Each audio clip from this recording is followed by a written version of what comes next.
Carry big, carry it up.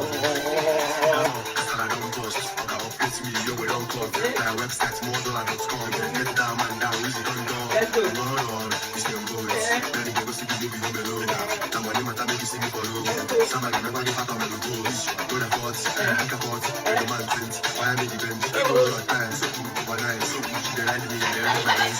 I'm just so super excited. Welcome to my YouTube channel. It's another beautiful day for us to talk about lots of interesting issues. As you know, I've published my book and I want you all to go read it. You can get it on seller.io or on lulu.com. And I just want to talk about a few things in my book that I want you guys to know and you guys to pay attention to. The title of my book is called Sugar Coating. Of course, my TikTok followers and friends and beautiful ladies reached out to me and they were like, you know what, Obi? We want to learn how to be a gold digger. And I was like, yeah, think about that. You know, I've been self-publishing already. I already published one book about, you know, how to jumpstart on feminism. And publishing another book about gold digging would not be a bad idea. And so I just jumped into it. And because I already have informed experiences, I just went into it. And please, you can get the book right now. But that's just me talking about, you know, the whole thing about the book. And reaching out into the main things that I've written into the book is super important because you can always learn about the many things that I, you know, wrote in the book and how they're going to impact you. A little background here. A lot of people say, you know, African women should not ask men for money, or it is crazy or weird for you to ask your husband or people that you're in a relationship with for like financial help. And this is really funny because most African men or Nigerian men would argue with you that you're a beggar, or you can even see the whole case happening with, you know, celebrity carpenter and his wife. You can see that the only thing that he was really advocating for in the whole matter that his wife did to him was her just begging her family. So there's this whole culture of you shouldn't ask people for financial help, or you shouldn't, you know, ask people that you are especially intimate with that they can't help you. And to me, I feel like this is a really lazy excuse for men to just not be part of the whole, you know, contribution into a woman's life financially. They use this as a lazy excuse to say, oh, as a woman, you should have money going on. But the same men still come to say, you should be at home, be a stay-at-home wife, you should nurture, you should do this. It's like you contradict yourself each time that you tell women to be self-sustaining and also to be at home and to do all of those works that you know that they would not be able to do if they were self-sustaining themselves. I wrote about 30 ways that you can gold dig, 30 ways that you can be a gold digger. And I want to encourage you today to take the opportunity to read my book and enjoy the message in the book. So number 4, I will start with number 4, would be master conversation. Master conversation.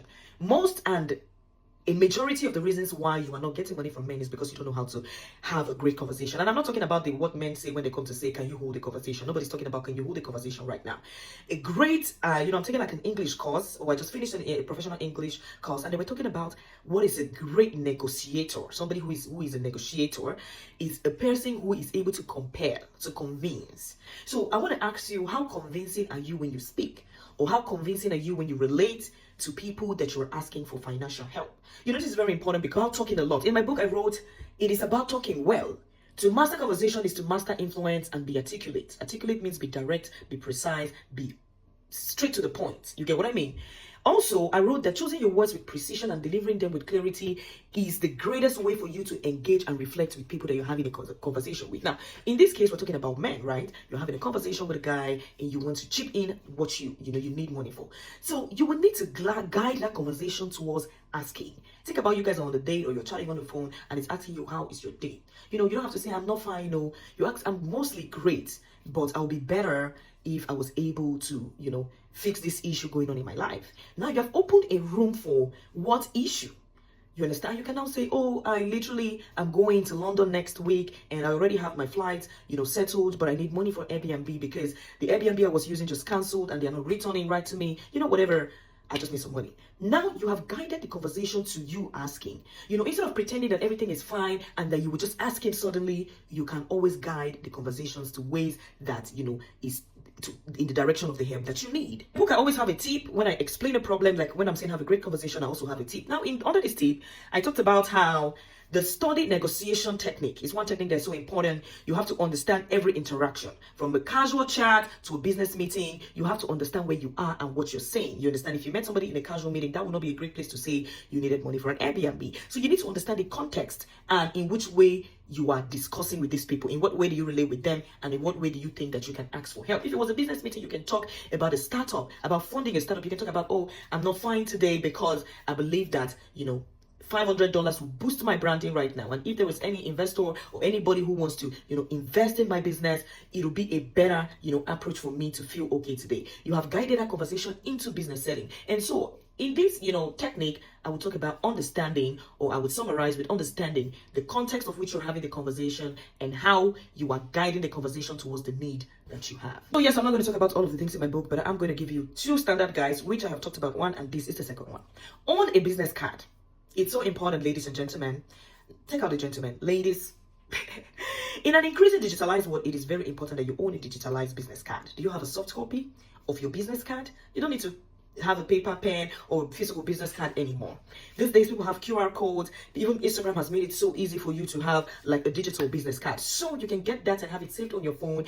And whenever you approach people, or people approach you, or you're in a small talk, or you are in some kind of networking, you have a easy to use digital business card that you can send. In case somebody asks you, do you have a physical copy? No, I don't, but I have a digital one. It makes the conversation easier, and it makes it easy for you to be connected with the people you're having a conversation with. Oh, how can I connect with you? You don't stumble to say, oh no, I don't have Facebook. Oh, here's my digital card. You can scan the QR code and connect with me. It's so professional. It makes you look classy. It makes you look more luxurious. There's something called being chic and being luxurious and being sexy. Now you have to look for being luxurious. When you meet people and you have a conversation with them, your confidence is the main point. And so when people actually gonna connect with you online, you already know that you have a beautiful digital card on your phone, and the next thing you were doing is you're pulling it out because you trust your Instagram, you trust your Facebook, and you trust your social media.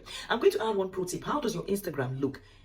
All right, a lot of you people have Instagrams that don't reflect who you are or what you look like. Some of you just have it as a fun account. You just use it for your scrolling, which is a great thing. But if you want to branch out into this world of digitalization and into this world of networking and socialization, you would need to check how your social media appear, especially if you're going to be in professional spaces and spaces that would allow you, that will allow people to want to check your social media. Then you would have to put your social media in check. This means taking clean pictures, clean statistics, putting your bio in a really good shape, tagging your other businesses that you have so people know that you're an entrepreneur. If that's what you do, or any other thing that you do, it'll be nice to have it on your bio. It'll also be amazing for you to make sure that your followers and followings are up to check, and that everything is smooth and clean. And then when people come to your page, it's like your digital home. When people come to your home digitally, they like what they see. They find you welcoming, or at least advanced in a way